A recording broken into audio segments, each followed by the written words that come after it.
Esther, chapter 5. And it came to pass, on the third day, that Esther put on her royal apparel, and stood in the inner court of the king's house, over against the king's house, and the king sat upon his royal throne in the royal house, over against the gate of the house.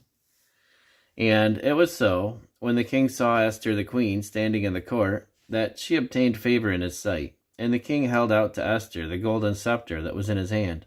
So Esther drew near and touched the top of the scepter.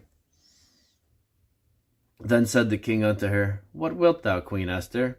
And what is thy request? It shall be given thee to the half of the kingdom.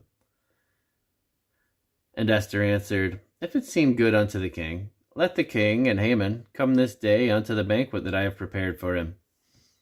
Then the king said, Cause Haman to make haste, that he may do as Esther hath said. So the king and Haman came to the banquet that Esther had prepared. And the king said unto Esther at the banquet of wine, What is thy petition? And it shall be granted thee. What is thy request? Even to half the kingdom it shall be performed.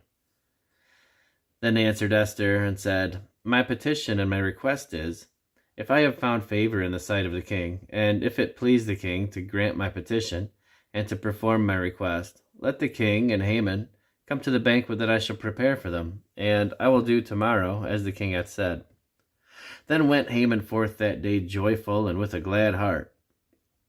But when Haman saw Mordecai in the king's gate, that he stood not up, nor moved for him, he was full of indignation against Mordecai. Nevertheless, Haman refrained himself, and when he came home, he sent and called for his friends and Zeresh his wife. And Haman told them of the glory of his riches and the multitude of his children and all the things wherein the king had promoted him, and how he advanced him above all the princes and servants of the king. Haman said moreover, Yea, Esther the queen did let no man come in with the king unto the banquet that she had prepared but myself, and tomorrow am I invited unto her also with the king. Yet all this availeth me nothing, so long as I see Mordecai the Jew sitting at the king's gate. Then said Zeresh his wife and all his friends unto him, Let a gallows be made 50 cubits high, and tomorrow speak thou unto the king, that Mordecai may be hanged thereon. Then go thou in merrily with the king unto the banquet. And the thing pleased Haman, and he caused the gallows to be made.